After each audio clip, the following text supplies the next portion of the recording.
सिख धर्म की बुनियाद में एक ऐसी प्रार्थना है जो हर सुबह की खामोशी में गूंजती है, जपुजी साहिब।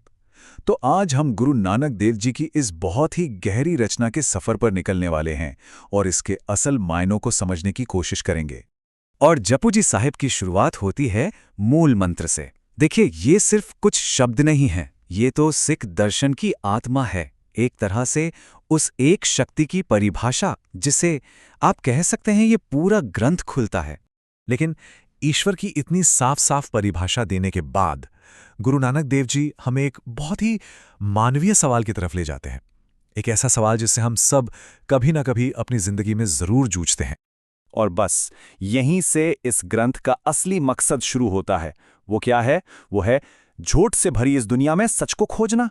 अब ये एक ऐसी चुनौती है जिसका सामना तो मुझे लगता है हर कोई अपनी जिंदगी में करता ही है। पहली ही पौड़ी में ये सवाल सामने आता है और यही सवाल है जो पूरी यात्रा को एक दिशा देता है। सवाल क्या है? सवाल है, कोई सच के रास्ते पर कैसे चल सकता है, और ये जो झूठ का पर्दा है ये आखिर हटेगा कैसे? यहाँ दिलचस्प बात यह है कि सीधा समाधान बताने से पहले गुरु नानक उन तरीकों को खारिज कर देते हैं जिन्हें अक्सर लोग आध्यात्मिक रास्ता मान बैठते हैं। वो साफ कहते हैं कि लाखों बार तीर्थों में नहाने से या गहरे मौन में डूब जाने से या फिर हजारों दिमागी तरकीबें लगाने से ये जो झूठ की दीवार है ना, ये नहीं टूटने वाली। तो सवाल उठता है कि अगर ये सब पारंपरिक तरीके काम नहीं करते तो फिर रास्ता क्या है? जपुजी साहब इसका एक बहुत ही गहरा जवाब देता है, और वो जवाब एक शब्द में सिमटा हुआ है, हुक्म। अब हुक्म का मतलब क्या है? हुक्म यानी वो दिव्य विधान, वो कॉस्मिक ऑर्डर या नियम जो हर चीज को चला रहा है। और बात यह है कि इसे जबरदस्ती हासिल नहीं करना है, बस इसके साथ, इसकी लय के साथ एक हो जाना है। गुरु नानक देव जी बहुत साफ शब्दों में कहते हैं, हे नानक, यही लिखा है कि उसकी इच्छा के मार्ग पर चलो। मतलब ये अपने अहंकार को, अपनी मैं को छोड़कर खुद को उस बड़ी शक्ति के हवाले करने का रास्ता है। और एक बात, ये हुक्म सिर्फ अच्छी अच्छी चीजों में नहीं है। नहीं, हर रूप, हर जिंदगी, यहां तक कि हर कामयाबी और हर दुख, सब कुछ उसी एक दिव्य इच्छा से पैदा होता है। मतलब सुख और दुख दोनों ही उस एक ही बड़ी व्यवस्था का हिस्सा हैं। तो ठीक है, हुक्म को समझना है, उसके साथ चलना है, लेकिन सवाल तो वही है, करे कैसे? कोई इस दिव्य इच्छा, इस हुक्म के साथ खुद को आखिर जोड़े कैसे? तो इसके लिए जपुजी साहब 2 कदम बताते हैं। ये 2 कदम हैं, सुनिए और मनने।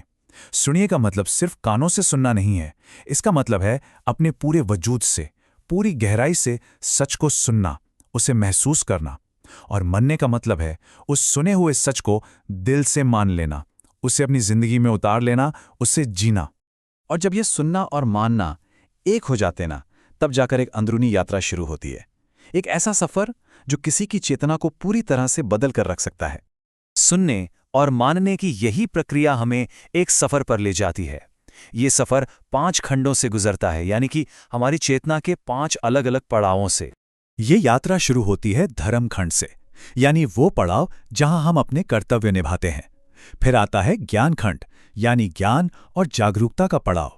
इसके बाद सरम खंड में आध्यात्मिक मेहनत की जाती है, जो हमें कर्म खंड तक ले जाती है, जहां ईश्वर की कृपा बरसती है। और आखिर में आता है सचखंड, सत्य का वो निराकार क्षेत्र, जहां आत्मा परमात्मा में मिल जाती है। हाँ, और ये समझना बहुत जरूरी है कि ये कोई बाहरी यात्रा नहीं है, कहीं जाना नहीं है। ये सारे के सारे बदलाव मन और चेतना के अंदर होते हैं, एक आंतरिक विकास है ये। तो इस पूरी यात्रा का, इस पूरे सफर का सार क्या है? जपुजी साहब का अंत एक बहुत ही खूबसूरत रूपक से होता है, एक मेटाफर से होता है, जो इस ब्रह्मांड में हमारी जगह को दिखाता है। जरा इस कल्पना को महसूस करने की कोशिश कीजिए। कहा गया है कि पवन गुरु है, पानी पिता, और ये धरती हमारी महान माँ है। और दिन और रात 2 दाइयों की तरह हैं, जिनकी गोद में ये सारा संसार खेल रहा है। इसका मतलब क्या हुआ? इसका मतलब है कि इस ब्रह्मांड के मंच पर हमारे हर अच्छे और बुरे काम को देखा जा रहा है। हमारे कर्मों का सारा हिसाब उस दिव्य न्यायाधीश के सामने रखा जाता है। तो फिर सबसे अहम बात क्या निकल कर आती है? लक्ष्य है एक सच्चा जीवन जीना, ऐसे काम करना जो चेतना से भरे हों, और आखिर में उस एक दिव्य इच्छा के साथ एक हो जाना। तो आखिर में जपूजी साहेब हम सबके सामने एक सवाल छोड़ जाता है।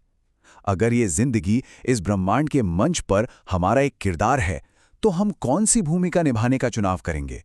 ये सोचने वाली बात है।